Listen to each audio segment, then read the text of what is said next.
ಲಾಲ್ಬಾಗ್ ಉದ್ಯಾನವನ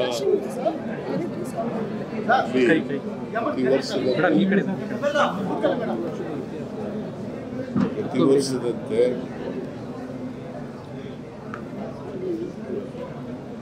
ಫಲಪುಷ್ಪ ಪ್ರದರ್ಶನ ಗಣರಾಜ್ಯೋತ್ಸವದ ಅಂಗವಾಗಿ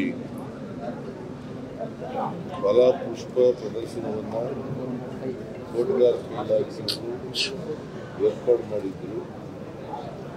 ನಾನು ಮತ್ತು ಉಪಮುಖ್ಯಮಂತ್ರಿ ಡಿ.ಕೆ. ಶಿವಕುಮಾರ್ ಅವರು ಅದನ್ನು ಉದ್ಘಾಟನೆ ಮಾಡಿದ್ದೀವಿ. ಈ ಸಾರಿಯ ವಿಶೇಷ ಏನಪ್ಪ ಅಂತಂದರೆ ಬಸವ ಶರಣರ ವಚನ ಸಾಹಿತ್ಯದ ಆಧಾರದ ಮೇಲೆ ಈ ಒಂದು ಫಲಪುಷ್ಪ ಪ್ರದರ್ಶನವನ್ನು ಏರ್ಪಾಡು ಮಾಡಿದ್ದಾರೆ. ಬಸವಾದಿ ಶರಣರು ನಿಮಗೆಲ್ಲ ಗೊತ್ತಿದೆ, 12ನೇ ಶತಮಾನದಲ್ಲಿ ಸಮಾಜದಲ್ಲಿ ಬದಲಾವಣೆಯನ್ನು ತರಲಿಕ್ಕೋಸ್ಕರ ಸಮಾನತೆಯ ಸಮಾಜವನ್ನು ನಿರ್ಮಾಣ ಮಾಡಲಿಕ್ಕೋಸ್ಕರ ಜಾತಿ ರಹಿತವಾದಂಥ ವರ್ಗರಹಿತವಾದಂಥ ಮೂಢನಂಬಿಕೆಗಳು ಮತ್ತು ಕಂದಾಚಾರದಿಂದ ಮುಕ್ತವಾದಂಥ ಸಮಾಜವನ್ನು ನಿರ್ಮಾಣ ಮಾಡಬೇಕು ಅಂತೇಳಿ ಬಸವಾದಿ ಶರಣರು ಒಂದು ಹೋರಾಟವನ್ನು ಮಾಡಿದರು. ಆ ಹೋರಾಟವನ್ನು ಜನರಿಗೆ ಪರಿಚಯಿಸ್ತಕ್ಕಂಥ ಹೇಳ್ತಕ್ಕಂಥ ಪ್ರಯತ್ನವನ್ನು ಈ ವರ್ಷ ಈ ಫಲಪುಷ್ಪ ಪ್ರದರ್ಶನದಲ್ಲಿ ಏರ್ಪಾಡು ಮಾಡಿದ್ದಾರೆ. ಸುಮಾರು 30 ಲಕ್ಷ ಸುಮಾರು 70 ತರಹದ ಹೂಗಳನ್ನು ಪ್ರದರ್ಶನ ಮಾಡಿದ್ದಾರೆ. ಅದರ ಮೂಲಕ ಬಸವಣ್ಣವರ 12ನೇ ಶತಮಾನದ ಬಸವಾದಿ ಶರಣರ ಎಲ್ಲ ವಿಚಾರಗಳನ್ನು ಜನರಿಗೆ ತಿಳಿಸ್ತಕ್ಕಂಥ ಬಸವಾದಿ ಶರಣರ ಸಂದೇಶಗಳನ್ನು ತಿಳಿಸ್ತಕ್ಕಂಥ ಪ್ರಯತ್ನವನ್ನು ಮಾಡಿದ್ದಾರೆ. ಇವತ್ತು ನಾನು ಡಿ.ಕೆ. ಶಿವಕುಮಾರ್ ಅವರು, ಮಲ್ಲಿಕಾರ್ಜುನ ಅವರು, ರಾಮಲಿಂಗ ರೆಡ್ಡಿ ಅವರು ನಾವೆಲ್ಲರೂ ಕೂಡ ಕಾರ್ಯಕ್ರಮದಲ್ಲಿ ಭಾಗವಹಿಸಿ ಇದನ್ನು ಅತ್ಯಂತ ಸಂತೋಷದಿಂದ ಉದ್ಘಾಟನೆ ಮಾಡಿದ್ದೀವಿ. ಇದು ಇವತ್ತಿನಿಂದ 28ನೇ ತಾರೀಕಿನವರೆಗೂ ಕೂಡ 18ನೇ ತಾರೀಕಿನಿಂದ ಇವತ್ತಿನಿಂದ 28ರವರೆಗೂ ಕೂಡ ನಡೀತದೆ. ಬೆಂಗಳೂರಿನ ನಾಗರಿಕರಿಗೆ ಈ ಫಲಪುಷ್ಪ ಪ್ರದರ್ಶನವನ್ನು ವೀಕ್ಷಣೆ ಮಾಡಲಿಕ್ಕೆ ಒಂದು ಅವಕಾಶವನ್ನು ತೋಟಗಾರಿಕೆ ಇಲಾಖೆಯವರು ಕಲ್ಪಿಸಿಕೊಂಡಿದ್ದಾರೆ. ಇದರ ಸದುಪಯೋಗವನ್ನು ಬೆಂಗಳೂರಿನ ನಾಗರಿಕರು ಉಪಯೋಗಿಸಬೇಕು ಅಂತೇಳಿ ಅವರಿಗೆ ಮನವಿಯನ್ನು ಮಾಡ್ತೀವಿ. ಮತ್ತು ಈ ತೋಟಗಾರಿಕೆ ಇಲಾಖೆಯವರು ಯಾವ್ಯಾವ ಹೂಗಳನ್ನು ಬೆಳೀತಾರೆ, ಯಾವ್ಯಾವ ಫಲ ಬೆಳೀತಾರೆ, ಯಾಕಂದರೆ ಇದು ಫಲಪುಷ್ಪ ಪ್ರದರ್ಶನ ಬರೀ ಸಂತೋಷಕ್ಕೋಸ್ಕರ ಖುಷಿಗೋಸ್ಕರ ಮಾಡ್ತಕ್ಕಂಥದ್ದಲ್ಲ.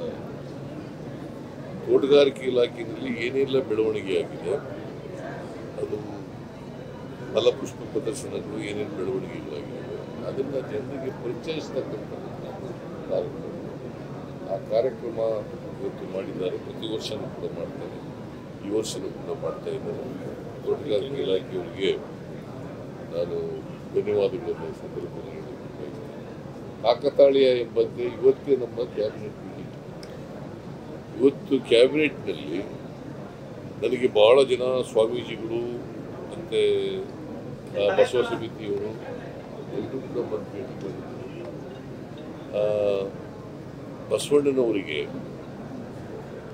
ಬಿರುದು, ಅವರಿಗೆ ಒಂದು ಈ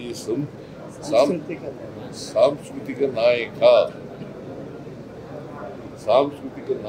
ಅಂತೇಳಿ ಅದನ್ನು ಕರಿಬೇಕು ಅಂತೇಳಿ ಭಾಳ ಜನ ಒತ್ತಾಯ ಮಾಡಿದ್ರು. ಅದರಂತೆ ಇವತ್ತು ನಾನು ಕ್ಯಾಬಿನೆಟ್ನಲ್ಲಿ ತೀರ್ಮಾನ ಮಾಡ್ತೀನಿ ಅಂತ ಇವತ್ತು ಕ್ಯಾಬಿನೆಟ್ ಮುಂದೆ ಅದನ್ನು ತಗೊಂಬಂದು ಬಸವಣ್ಣನವರಿಗೆ ಗೌರವ ಕೊಡಬೇಕು ಅಂತೇಳಿ ಅವರ ಹೆಸರು ಚಿರಸ್ಥಾಯಿಯಾಗಿರಬೇಕು ಅಂತ ಇವತ್ತು ಬಸವಣ್ಣ ಕರ್ನಾಟಕದ ಸಾಂಸ್ಕೃತಿಕ ನಾಯಕ ಅಂತೇಳಿ ನಾವು ತೀರ್ಮಾನ ಮಾಡಿದ್ದೇವೆ. ಕ್ಯಾಬಿನೆಟ್ನಲ್ಲಿ ನಮ್ಮ ಸರ್ಕಾರ ಅದಕ್ಕೆ ಒಪ್ಪಿಗೆಯನ್ನು ಕೊಟ್ಟಿದೆ. ಇನ್ನು ಮುಂದೆ ಇವತ್ತಿನಿಂದ ಬಸವಣ್ಣನವರು ಕರ್ನಾಟಕದ ಸಾಂಸ್ಕೃತಿಕ ನಾಯಕರು. ಇದು ಒಂದು. ಎರಡನೇದು ನಾವು ತೀರ್ಮಾನ ಮಾಡಿದ್ದೀವಿ ಕ್ಯಾಬಿನೆಟ್ನಲ್ಲಿ, ಶಿವಮೊಗ್ಗದಲ್ಲಿರ್ತಕ್ಕಂಥ ಜೈಲಿತ್ತು ಅಲ್ಲಿ ಮೊದಲನೇ ಸ್ಥಾನ. ಆ ಜೈಲಿದ್ದಂಥ ಪ್ರದೇಶ ಸುಮಾರು 46 ಎಕರೆ ಜಮೀನಿತ್ತು. ಆ ಜಮೀನು ಆ ಮೈದಾನ ಇತ್ತಲ್ಲ, ಉದ್ಯಾನವನ, ಆ ಉದ್ಯಾನವನಕ್ಕೆ ಅಲ್ಲಮಪ್ರಭು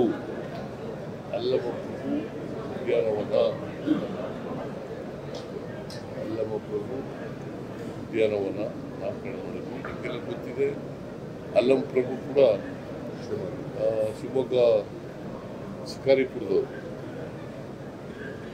ಅಕ್ಕಮಹಾದೇವಿನೂ ಕೂಡ ಶಿಕಾರಿಪುರದವರು, ಅಲ್ಲಮಪ್ರಭು ಅವರು ಕೂಡ ಶಿಕಾರಿಪುರದವರು. ಅದಕ್ಕೋಸ್ಕರ ಅವರ ಹೆಚ್ಚು ಸ್ಥಿರಸ್ಥಾಯಿಯಾಗಿರಬೇಕು ಅಂತೇಳಿ ಅವರು ಸಮಾಜ ಸುಧಾರಕರಾಗಿ ಬರ್ತಾರೆ. ಮತ್ತು ಬಸವಣ್ಣವರ ಕಾಲದಲ್ಲಿ ಅನುಭವ ಮಂಟಪ ಅದರ ಅಧ್ಯಕ್ಷರಾಗಿದ್ದರು. ಅವರಿಗೆ ಅಲ್ಲಿ ಇದಕ್ಕೆ ಅದಕ್ಕೆ ಫ್ರೀಡಮ್ ಪಾರ್ಕ್ ಅಂತ ಇತ್ತು.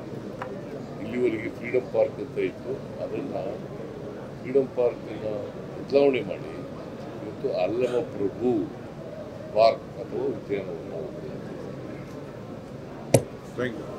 ಸರ್, ಈಗ ಸರ್ ಒಳ ಮೀಸಲಾತಿದು ಬಿಜೆಪಿ ಟೀಕೆ ಮಾಡ್ತಿದ್ದಾರಲ್ಲ, ಚುನಾವಣೆ ಗಿಮಿಕ್ ಅಂತ ಆಮೇಲೆ ಮಾತಾಡೋದು. ಈಗ ಸಾಕು. ಈ ವಿಡಿಯೋ ನಿಮಗೆ ಇಷ್ಟವಾದಲ್ಲಿ ಲೈಕ್ ಮಾಡಿ, ಶೇರ್ ಮಾಡಿ, ಸಬ್ಸ್ಕ್ರೈಬ್ ಮಾಡಿ.